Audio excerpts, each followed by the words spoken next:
haircut? Couple We'll see what comes of it.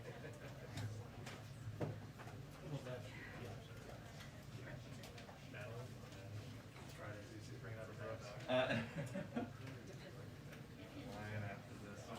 Just one less pair of shoes.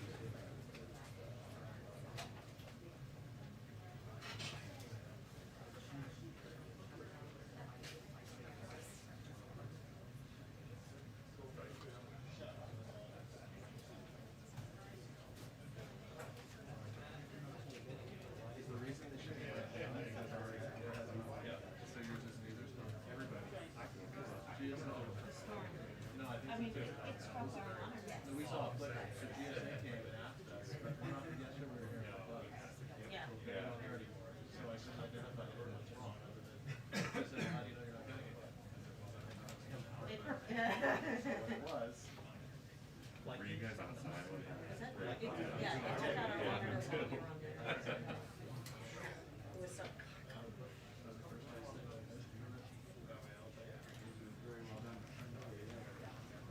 Good afternoon, everyone. I have a couple of items for all of you at the top. On COVID-19 response, we just got today's vaccine report, which Jeff Zients, our COVID coordinator, touched on during his briefing this morning. But for the rest of you who weren't a part of that, the report is nearly 1.1 million shots in arms. 1.1 million is the highest single-day total shots since July 3rd, which is a good sign. So far in August, we have gotten 12.5 million first shots into arms. That's already 2 million more first shots than in all of July, with several days still left to go to add to that total. Importantly, we've now hit a major milestone in our effort to vaccinate adolescents at a particularly important time as people go back to school. 50% of 12 to 17-year-olds now have at least their first shot. Obviously more work to do, but a positive step forward. Also wanted to note that today the Department of Health and Human Services Secretary Javier Becerra announced $85 million in funding to improve mental health services for our nation's children and youth, which is of course a priority for the Biden-Harris administration as a part of our push to get kids back to school safely and address the impact of the pandemic on them. Specifically, he announced the Health Resources and Services Administration is making 24 awards totaling $10.7 million in funds from the President's American Rescue Plan to expand pediatric mental health care access by integrating telehealth services. For example, actions like technical assistance for pediatric care providers to diagnose, treat, and refer children and youth with mental health conditions and substance use disorders. And this will also, the Substance Abuse and Mental Health Services Administration is also granting 29 awards totaling $74.1 million to enhance mental health services for school-aged youth. So as an example of that, Project AWARE, which stands for Advancing Wellness and Resilience in Education, will use its funding to help raise awareness of mental health issues for young people and train school personnel. Also wanted to note that today we're announcing that President Biden has directed the Department of Homeland Security to serve as the lead federal agency coordinating across the federal government to relocate evacuated Afghans to the United States. Already, DHS has been working closely with agencies across government, including our military, diplomats, intelligence community, and law enforcement professionals, and many others, to ensure that all Afghans are screened and vetted prior to being allowed into the United States. Additionally, all evacuees will continue to undergo extensive COVID-19 and public health precautions, including immediate COVID-19 testing and offered vaccines upon arrival. DHS will also coordinate with numerous other federal agencies to ensure that relocated Afghans have access to medical care and sufficient support to enable their successful resettlement in the United States. The President is grateful for the critical role the dedicated workforces across the federal government, including our military servicemen and women, diplomats, our intelligence and law enforcement professionals, and many others are in implementing this effort. Finally, this afternoon, the President and FEMA Administrator Deanne Criswell will host a call with the governors of Louisiana, Alabama, and Mississippi to discuss ongoing preparations for Tropical Storm Ida, which is expected to make landfall on the Gulf Coast as a major hurricane on Sunday. As some of you may know, Sunday is the 16th anniversary of Hurricane Katrina, which caused widespread devastation, claimed more than 1,800 lives, and displaced so many families. The FEMA administrator was in Louisiana yesterday. She met with Governor Bell Edwards and the State Emergency Management Director to discuss how they are mobilizing to prepare for what could be a very dangerous storm hitting a region that has been heavily impacted by the Delta variant. And the President will be closely tracking this and receive updates through the course of the weekend. Amr, with that, why don't you kick it off? You put out a statement not too long before we came out here that had some pretty sober language in it about the latest briefing the President has gotten from his national security advisors, namely that an attack is likely. I know you're limited, but is there any more specificity you can offer on what that threat is? And secondly, what does it mean for the evacuation? Does the intel in any way also, and changes that need to be made, limit or restrict the ability to continue or get as much done with the mission through August 31st? Sure. Well, I think many of you may have seen the statement I put out this morning, but just to highlight the reference I believe Amr was making, what I conveyed in the statement was that the national security team the President met with this morning advised the President and Vice President that another terror attack in Kabul is likely. And they are taking maximum force protection measures at the Kabul airport and in the surrounding areas with our forces as a result. I will note that the Department of Defense also just gave a briefing this morning, and I will echo some of the descriptions that they offered. The threat is ongoing and it is active. Our troops are still in danger. That continues to be the case every day that they are there. This is the most dangerous part of the mission. This is the retrograde period of the mission. And what that means is that this is the period of time when the military, commanders on the ground, and forces begin to move not just troops home, but also equipment home. And that is often a very dangerous part of any mission. But in this case, they're also doing that while there is an ongoing and acute threat from ISIS-K. So that is what they are facing. I would note, since you gave me the opportunity, that the military made clear to the President that they are committed to continuing this mission, to saving lives, to evacuating more people from the country over the coming days and completing their mission by the 31st. What it will also mean as they move to this retrograde phase is that there will be a reduction of numbers over the next couple of days, and we've been putting those numbers out to all of you twice a day so that you can see how we are evacuating people out of the country. Those numbers will go down in the next couple of days, and you should anticipate that. That is as a result of the retrograde process that needs to take place. But also I will note that, of course, force protection is front and center and is vital to the mission. One more. President Biden told reporters in the Oval Office during his meeting with the Prime Minister that he talked to Dr. Fauci today about the prospect of giving booster shots after 5 months instead of 8. Could you explain why he's looking at that, what information he has now that justifies the possibility of going that direction? Well, let me be very clear. The President would rely on any guidance by the CDC and the FDA and his health and medical experts. That guidance continues to be 8 months. That has not changed. So I want to be very clear on that. If they were to change their guidance based on data for any particular group, he would, of course, abide by that. But for people watching at home, for you all who are reporting out this, nothing has changed about the 8-month timeline as it relates to the boosters. Why did they go? Why is this conversation even happening? What sort of triggered going from 8 to 5? Well, I would say I can't. I obviously wasn't sitting in the meeting having the discussion with them on this, but as Israel has taken the step of doing 6-month boosters, and the President referenced advice he'd been given from the Prime Minister. Obviously, we make our own assessments based on our health and medical experts here in the United States, and nothing has changed on that front. So I think it was more likely a reference to that. And obviously, we have ongoing discussions with our health and medical experts about what they look at. Go ahead, Trevor. Two on Afghanistan.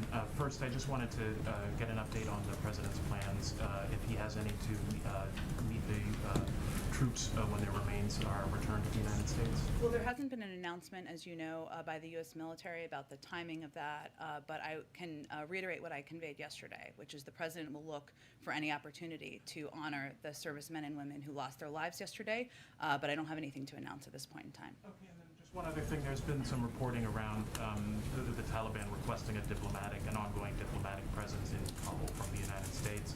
Could you talk a little bit about what the thinking is here at the White House about whether that's appropriate and how or if that would happen after the end of August? Well, I would say first that we are looking at ways, and I will refer to our Secretary of State and the State Department here to continue to engage. I'll note something I said. I know this wasn't exactly your question, but just to get it in here, that the President did direct the Secretary of State to continue diplomatic efforts with international partners to secure means for third country nationals and Afghans with visas to leave the country even after the U.S. military presence ends. A part of that would certainly be having a coordinated approach and engagement with the Taliban, because in order to continue to evacuate any American citizen who was not yet prepared to leave, who wants to leave, third country nationals and Afghans with visas, we will need to coordinate with the Taliban.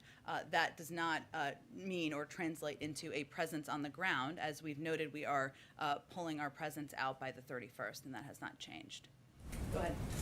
Senate Foreign Relations Committee Chair Bob Menendez put out a statement that said, in part, we can't trust the Taliban with American security in terms of in the wake of the attack yesterday. I don't want to get a semantic debate about the word trust, but I guess my question is the coordination with the Taliban the best of bad options right now, or was it the view from the military and from the White House that it was the only option given the dynamics on the ground? Maybe both. And I will say, I know I won't get into a semantic debate, but I think it's worth repeating as often as I can that we don't trust the Taliban. This is not about trust, but there is a reality on the ground, and the reality is the Taliban control large swaths of Afghanistan, including the area surrounding the perimeter of the airport. So by necessity, that is our option to coordinate with, to get American citizens out, to get our Afghan partners out, to get individuals who are eligible for the range of programs the United States has out. And we have now evacuated more than 105,000 people as a result of those coordinated, in large part as a result of those coordinated efforts of getting people out. But I will say that as the Department of Defense noted earlier today, clearly something went wrong here in the process, that we saw the ISIS-K attack occur yesterday. We don't have additional information to suggest that it was intentional or anything along those lines, which was a question that was asked yesterday. But clearly there was a break in the security process here. There's no question about that.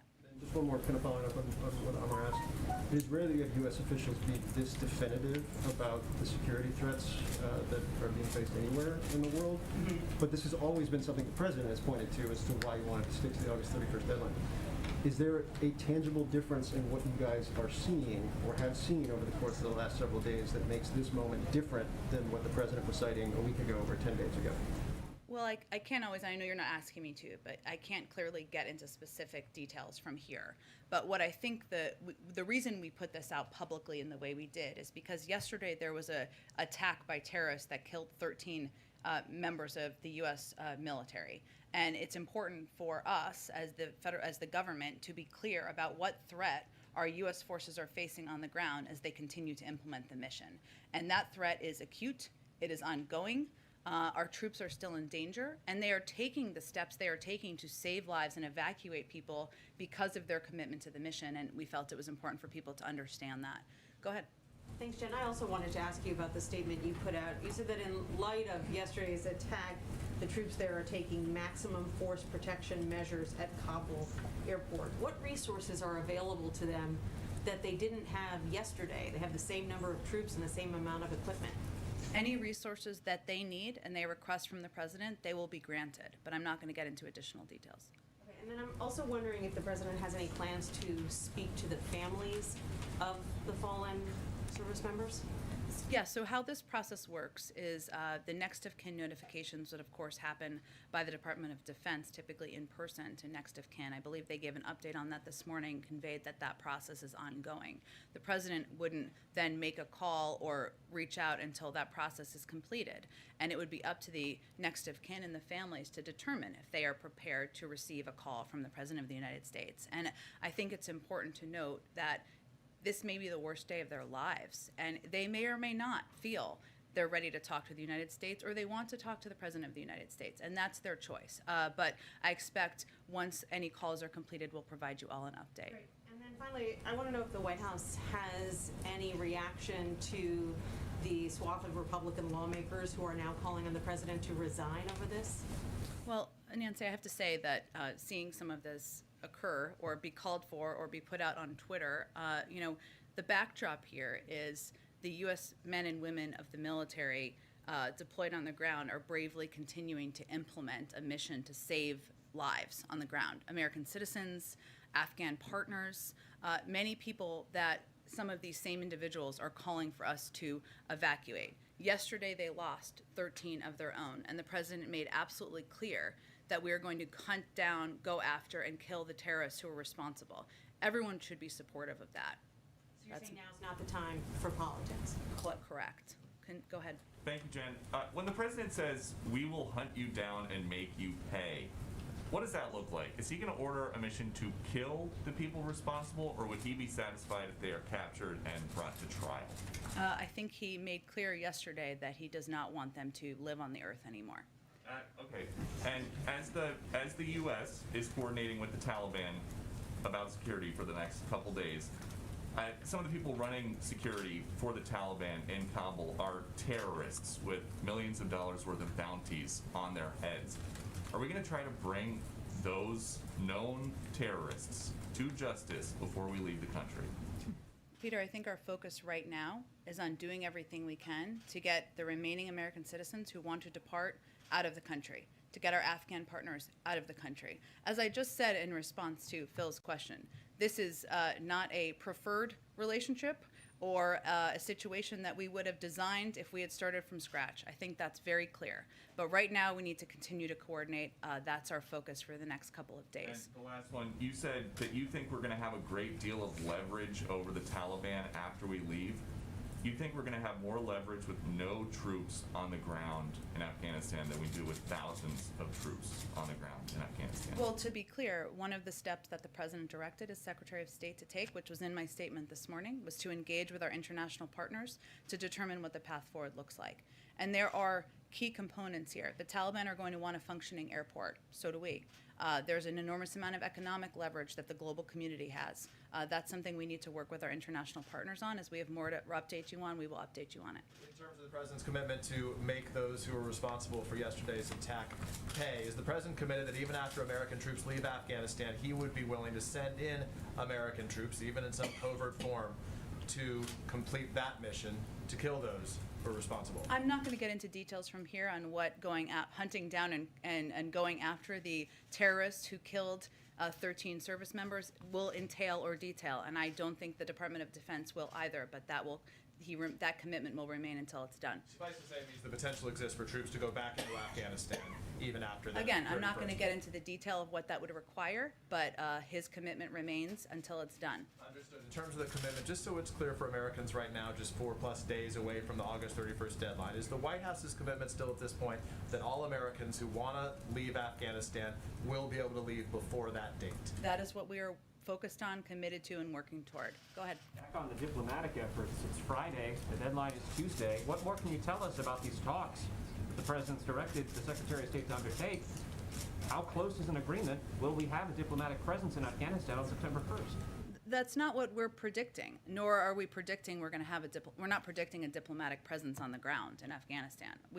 What we're talking about is coordinating with our international partners in order to determine what the path forward looks like so we can continue to evacuate third country nationals, Afghans with visas, and any American citizens who have not yet departed because they're not prepared to depart after that period of time. And that will require coordination with our international partners. It will also require continued engagement in some capacity with the Taliban. Just to be clear, are you suggesting there will not be an American diplomatic presence in Afghanistan? I think we've been clear we're pulling our personnel out by the 31st. I don't think we've made any other assessment. I'll let the State Department speak to any other plans beyond that. Can I ask you one more question? I think you indicated yesterday that you believe the president has all the legal authority he needs to attack ISIS-K. Is it the White House's view that the president can lean on the AUMF that was passed right after 9/11 to do so? I can just assure you the president and the military feel they have all the authorities they need to attack ISIS-K. Go ahead.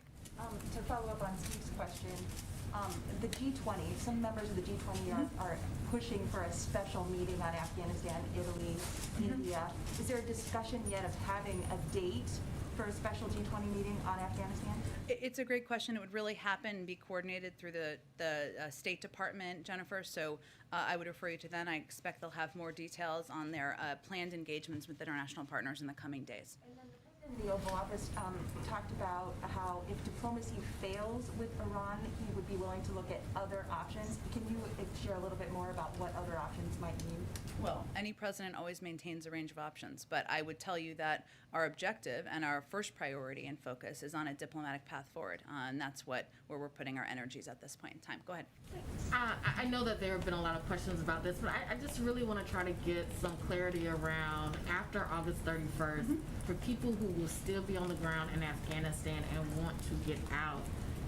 Does the U.S. right now have a vision of a process that they will use to get people out after August 31st? Like, and what is the commitment after August 31st? Is it absolute? If you want to get out of Afghanistan and you are, and you help the U.S. military, you're an Afghan, you'll be able to get out. If you're a green card holder or someone else who wants to get out, is the U.S. guaranteeing that you will be able to get out? I don't think we can guarantee, but what we can do is work toward, and this is what the President directed the Secretary of State to continue diplomatic efforts with international partners to secure means for third country nationals, Afghans with visas who may be eligible for our programs, of course, any American citizen who remains in country to leave the country even after the U.S. military presence ends. There's a means of mechanisms for that. Those conversations are ongoing. That's our objective. Our commitment does not change on August 31st. Obviously, we need to figure out the operational mechanisms, which is the conversation that's underway. Question about green card holders in Afghanistan, U.S. green card holders.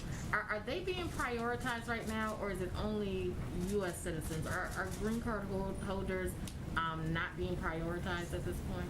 Again, I think you can note from the numbers, even if you look at the last 24 hours, and we got more than 10,000, I think it was actually a little bit higher than that, people out. Just over 300 of them were American citizens. Passport holders, I should say. Obviously, the rest of the people were Afghans, were green card holders, were others, so they are still getting out of the country. Yes, go ahead. The administration, the Biden administration is filled with people who've had a long experience with Afghanistan, many of them dating back years, if not, decades. Including the president. Including the president. Most of that time, the Taliban was the sworn enemy. I mean, it was the enemy against whom we fought. Is there a recognition inside the administration of the irony, sort of grim irony of being in a position to rely upon and coordinate with and have negotiations with the adversary that that many of them fought for 2 decades? I think irony is far too light of a term. I mean, the reality is here, as kind of to Phil's earlier question, this is the circumstance we're faced with. The Taliban controls large swaths of the country. That is not what anyone anticipated at this point in time. In order to get American citizens out, in order to get our Afghan partners out, in order to get green card holders out, we need to coordinate with the Taliban. We've been able to evacuate more than 105,000 people as a result. This is not the only place in the world where we have to work with adversaries or people who have been enemies at times in order to further U.S. national security objectives. That's a part of what you have to be flexible to do when you're running the United States or when national security teams are looking to achieve our objectives around the world. Was a little bit more of the emotional side of it. I mean, do you sense from inside the administration in the meetings that you're in a kind of resignation or frustration or whatever you want to call it with the sort of situation that they find themselves in? No, I understand your question. I would say, having sat in a lot of these meetings, there's just not a lot of time for self-reflection right now. The focus is really on the task at hand.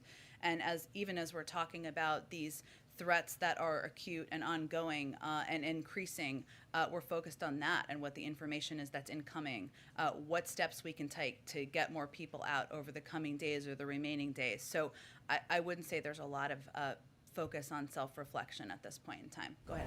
Yeah, thanks, Jim. What is the White House's reaction to the Supreme Court yesterday overturning the CDC's targeted evictions moratorium? Does it now does the White House now want Congress to act to issue a new moratorium?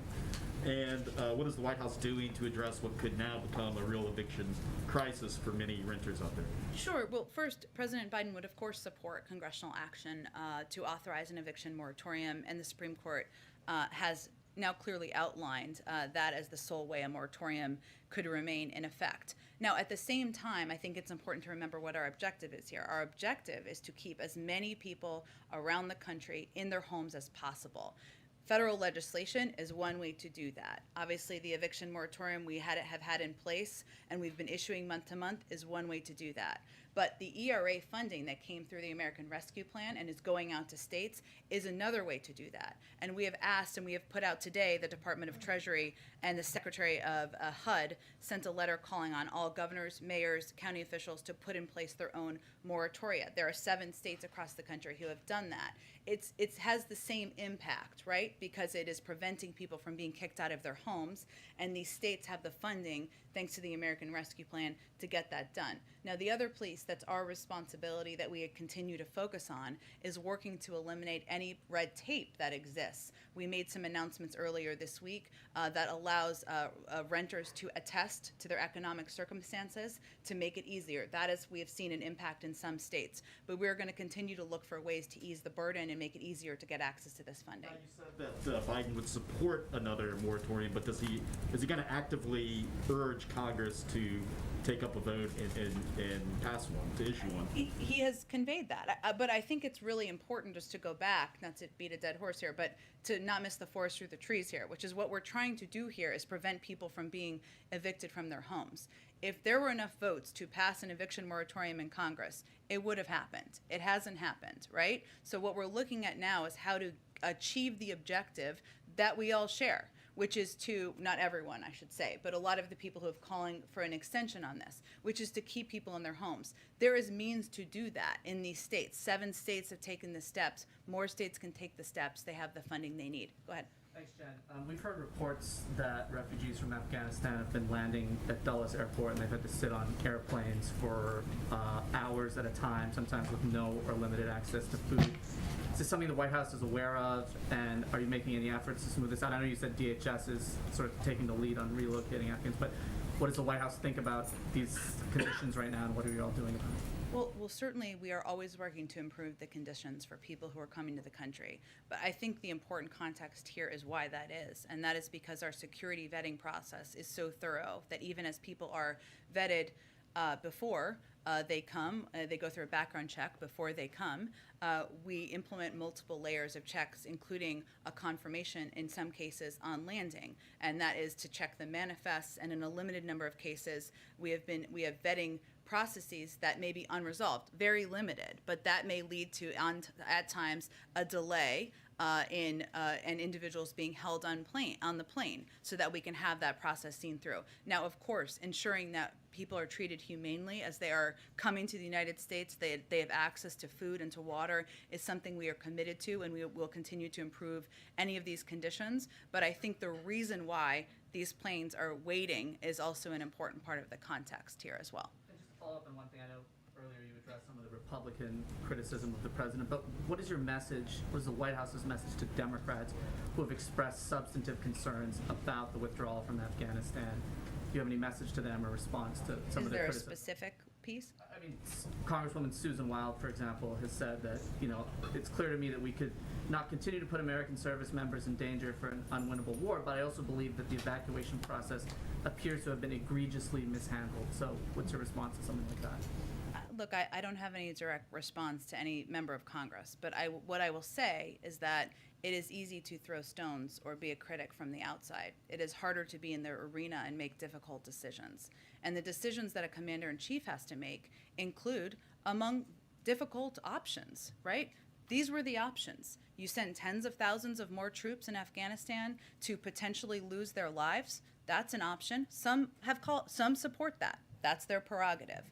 You pull out and you don't put anyone at risk, you don't put troops at risk, and you don't evacuate more than 105,000 people, that's another option. The option that he has chosen, in coordination and based on the recommendations with his military commanders and advisors on the ground, is to implement of an evacuation that has saved the lives potentially of more than 105,000 people, certainly at risk of the men and women who are serving in the military, as we saw by the events of yesterday. That's the choice he's made. But Jen, apologies to my colleagues, but like you guys have said repeatedly, presented this idea that there were only two choices. What evidence do you have that there weren't other choices that could have been made?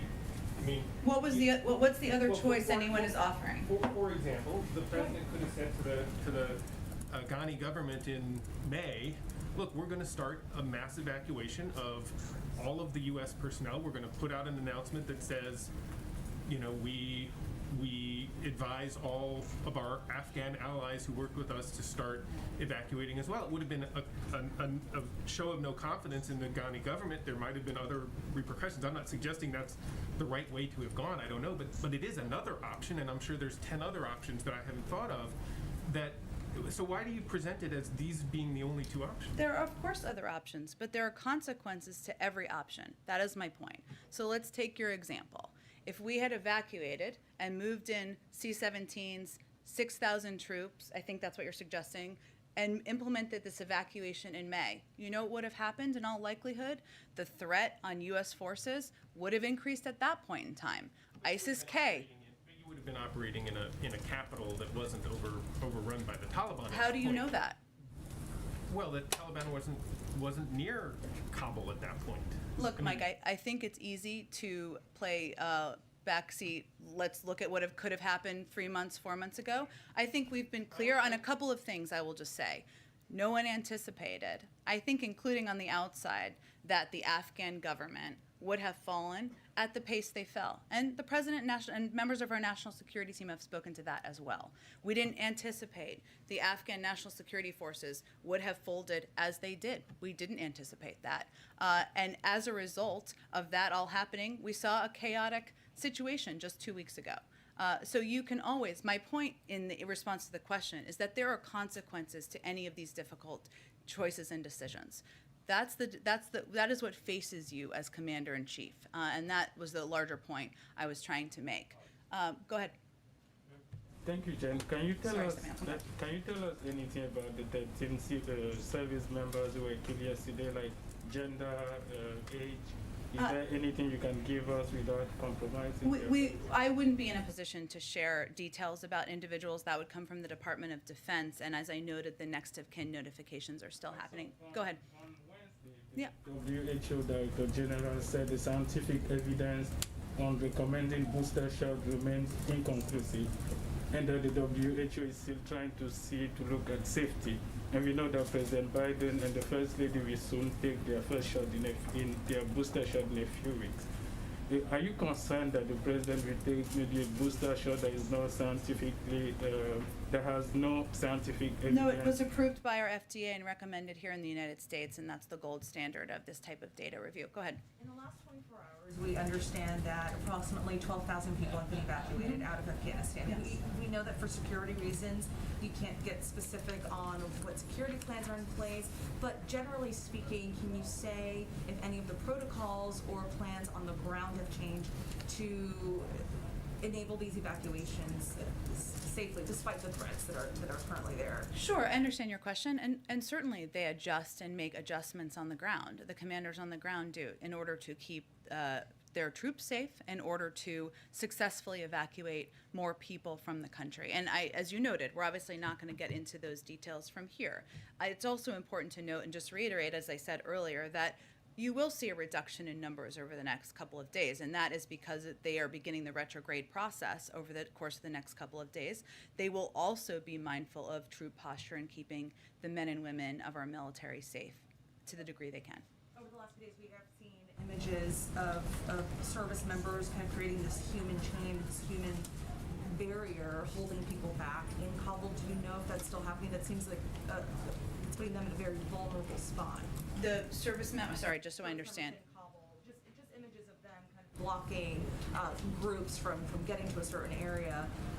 Do you know if that's still happening, or is that one of the changes that's been implemented? I can't. I would point you to the Department of Defense for any operational changes they can speak to, and I would predict they're not going to speak to many in detail. What I will note and refer to is something General McKenzie said yesterday, which really stuck with me in terms of illustrating what's happening here. In order to do the security screenings necessary, people have to get quite close. The members of the military have to get quite close to individuals they're screening. They've screened, as we know, tens of thousands of people. So some images may reflect that. I think what you're talking about is something different from that, but I would certainly point you to them, the specifics they can provide. The Health and Services Office of IG this morning, they are receiving increasing reports of individuals purchasing fake COVID cards, COVID vaccine. How concerned is the White House that this could threaten the nation's progress against the virus? I would not say that as our level of concern. Of course, we are concerned about fake vaccine cards. I don't have an assessment of how widespread it is. I'd have to check with the team and get an assessment of that. Go ahead. Thank you, Jen. Thank you. I have two questions about the president's commitment to give it to us straight, as he often says. The Democratic Congressman Seth Moulton told the journalist Hunter Walker, a former White House colleague, quote, even if you completely agree with the Biden administration's decision to withdraw, the way they have handled this has been a total F-U-C-K-I-N-G disaster. President Biden firmly committed last night to evacuate any remaining Americans, but you seem to say just now, I don't think we can guarantee that. So which is it? I think the question was actually about individuals who are still there because they're not here to leave, or other Afghans or others who we wanted to, just for clarity, I know you have context. So there is a commitment to evacuate all Americans, and if so, does that mean there's some sort of deal with the Taliban? I don't even understand what your question is. The question is that the airport evacuation obviously was disorganized, as criticized even by Democratic congressmen. Is there actually a plan behind President Biden's commitment to evacuate any remaining Americans? I think the fact that we've evacuated more than 105,000 people, including, and I can give you all the latest numbers, which I know the State Department is giving or is about to give. So of those evacuated since August 14th, we've evacuated at least 5,100 U.S. citizens, likely more. We've received confirmation within the last day more than 300 additional Americans were evacuated. Based on our outreach, there are approximately 500 American citizens we are currently working with who want to leave, and we are communicating directly and in direct contact with them. That speaks to our commitment, I think. My second question on the topic is, yesterday the conservative transparency group, Judicial Watch, released Secret Service records on dog bites involving the first dog, Major. One email said that Secret Service agents were bitten every single day for 8 days from March 1st to March 8th, and that a White House visitor was as well. At a March 9th briefing, you only described one biting incident to us and described the dogs as being whisked back to Delaware on a pre-planned trip to visit family friends. Obviously, that is not the world's most important story, but it is significant because we expect honest information even for minor stories. So can you explain to us why there was a missing account presented to us and can't get this information about minor stories? Why should we take the administration's account for larger issues like Afghanistan? I know you do keep the dog news in the briefing room, so thank you for that. As we stated previously, Major has had some challenges adjusting to life in the White House. He has been receiving additional training, as well as spending some time in Delaware, where the environment is more familiar to him and he is more comfortable. I don't have any additional specifics, but I think that speaks to where Major is located, to be fully transparent in your ongoing interest in the dog. These evacuations are happening during a pandemic. Can you tell us a bit about, are these, I believe there's a quarantine, but are these people being vaccinated? Because I know that the percentage in Afghanistan population it's less than 5% that are vaccinated. Sure. Let me give you kind of an update on this because I know there was a story out earlier today, and I can give you a bit more detail on it. So let me just find all the details. Well, I can tell you basically that individuals who come in to the United States are offered a vaccine. For those who are coming in on the condition on parole as parolees, it is required. It is a condition of their parole to the United States. But we have made this available at Dulles, and we are continuing to look for ways to expand access to the vaccine to other places where individuals are landing to provide it as quickly as possible on landing. In terms of what steps are taken, everyone is tested upon arrival, and steps are taken if individuals test positive to quarantine quarantine them. Obviously, American citizens are asked to quarantine, and like any other American citizens, that would be something they would do on their own. Go ahead. The president pledged to hunt down people responsible for this attack. How do you prevent that from becoming an open-ended mission, much like the previous, targeting of terrorist groups in Afghanistan? Well, again, I think the military and the national security team that serves the president has enormous capabilities and capacities and is pursuing a range of missions at the same time. Obviously, the one they are undertaking in Afghanistan is one that is front and center in the news right now. But I will tell you that we are consistently looking and tracking down and hunting terrorists around the world where they are. This is going to be a part of that effort. That will unfortunately be ongoing. And one of the reasons I would remind you all that the president made the decision to bring our men and women home is because the terrorist threat has metastasized. There are other parts of the world, and this kind of goes to an earlier question, where we don't have a military presence on the ground, but or a diplomatic presence on the ground, but we are still tracking counterterrorism threats. Libya, Yemen are two examples of that. So that will continue. Does the administration assess that ISIS-K wants to or has the capability to attack Americans domestically in the United States, or just in Afghanistan at this point? No, that's not an assessment we've made at this time. Go ahead. To ensure... Is today your last day? Yes, it is. Well, thank you for your services in the media. We decided there were too many Steves in the briefing. There are a lot of Steves. I will look into that. To ensure Iran never develops a nuclear weapon, President Biden told the Israeli Prime Minister today, quote, "We're putting diplomacy first and seeing where that takes us. We're ready to turn to other options." Can you detail for us what are those other options? Well, as I said a little earlier, I mean, any president has a range of options at their disposal. I'm not going to outline those from here, but our first preference and our priority and our focus is on the diplomatic path and pursuing the diplomatic path forward. So that is where our energies lie at this point in time. Go ahead, Karen. Does the president want to see Congress come back from recess to deal with the eviction issue? That would be up to the Speaker and leaders in Congress to determine. But again, and certainly he would support and would be happy to sign, would love to sign legislation into law. But there are ways to achieve the same objective, and that's what we're really pressing on, and what we have the power to implement from the federal government. Friday, you usually give us a week ahead. Do you have details for what the president's doing next week? I think maybe I skipped that. Thank you, Karen. Hold on. I didn't even mean to do that. 1 second. Oh, yes, apologies. Thank you for the prompt. Every day, and some of these details will be finalized over the coming days. As you can expect, it's a bit fluid, but every day this weekend and next week, the president will continue to meet with his national security team to discuss intelligence, security, and diplomatic updates on the evolving situation in Afghanistan. And as I noted at the top, he will also be receiving regular updates on the hurricane. We'll provide those updates to you as they happen. Next week, the president will also welcome President Zelensky of Ukraine to the White House. The visit will affirm the United States' unwavering support for Ukraine's sovereignty and territorial integrity in the face of Russia's ongoing aggression in the Donbass and Crimea, cooperation on energy security, and our backing for President Zelensky's efforts to tackle corruption and implement a reform agenda based on our shared democratic values.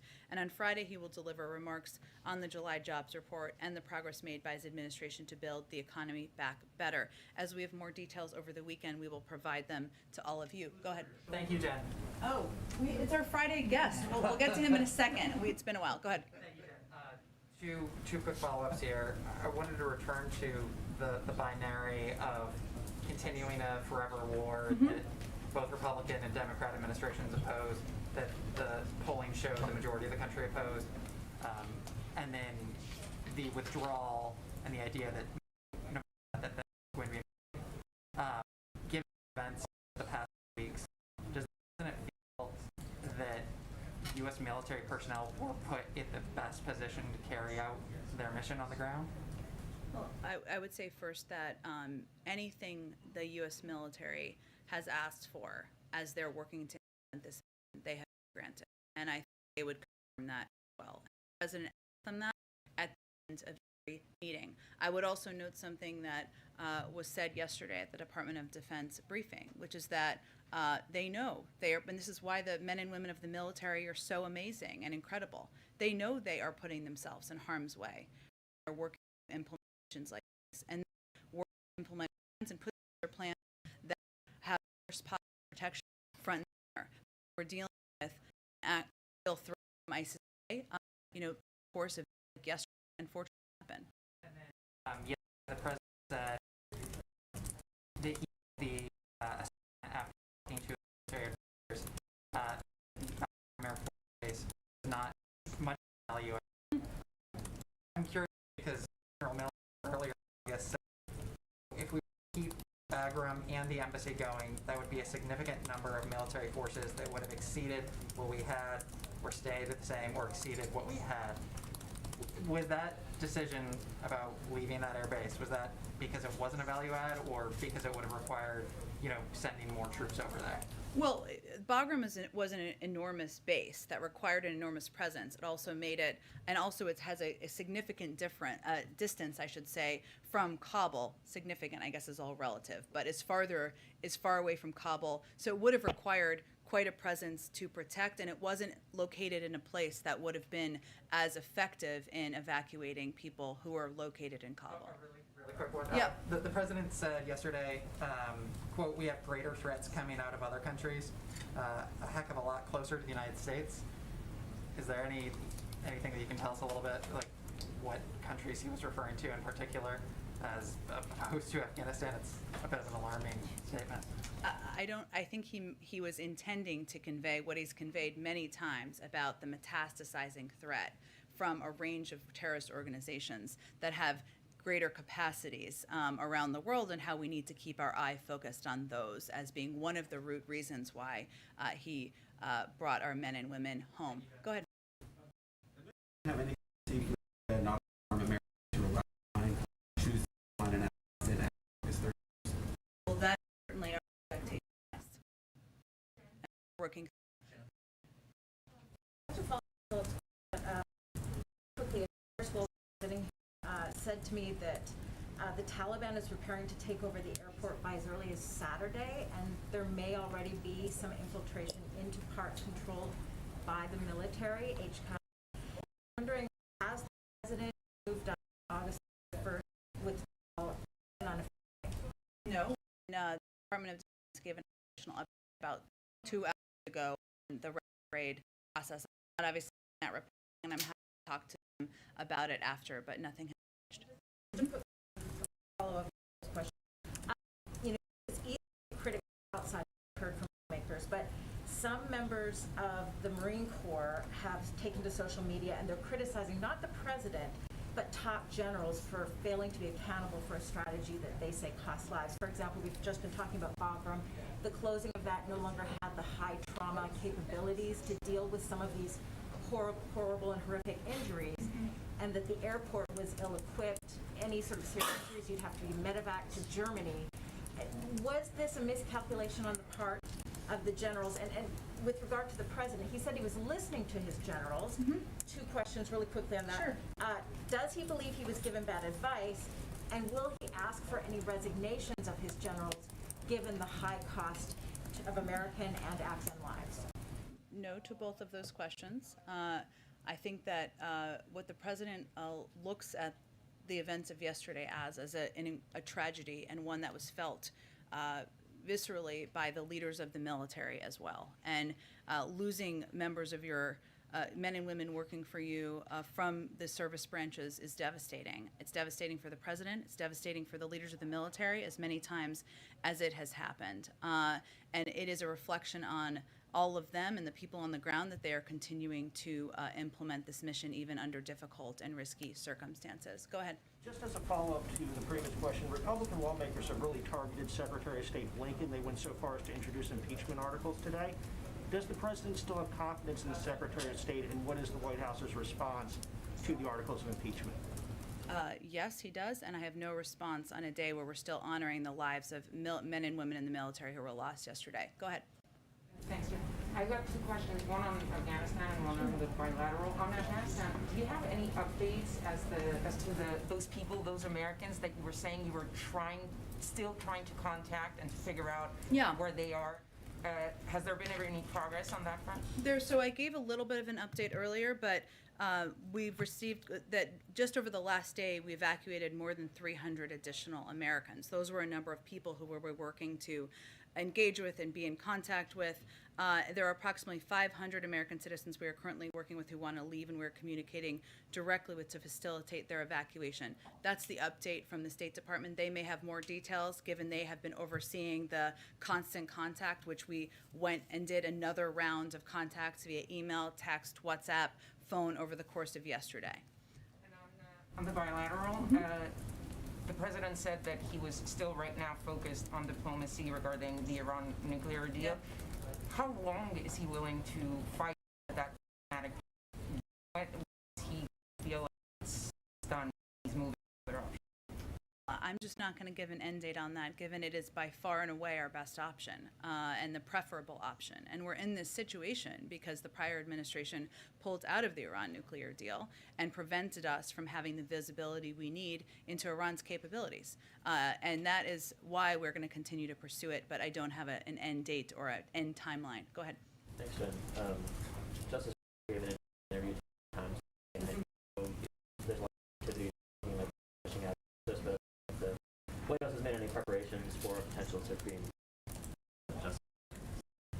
Again, it's up to any Supreme Justice to make a determination about the timeline along the way.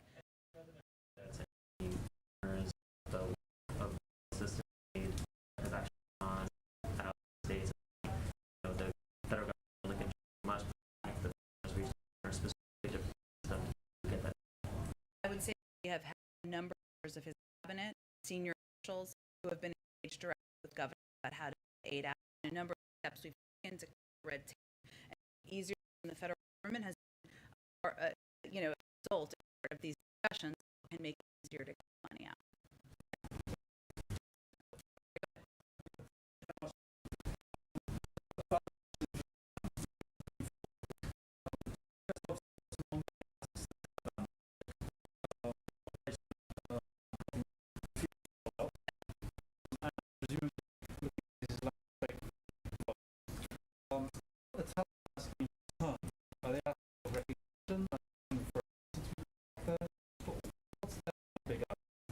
It should be clear that rush recognition of any sort by the United States or any international partners we have to.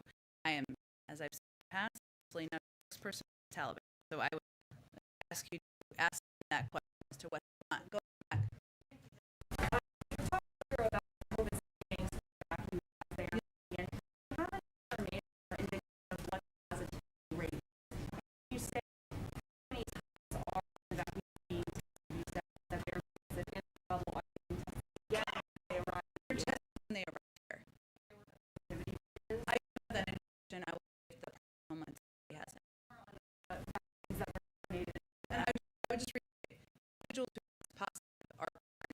And separated. So that is him.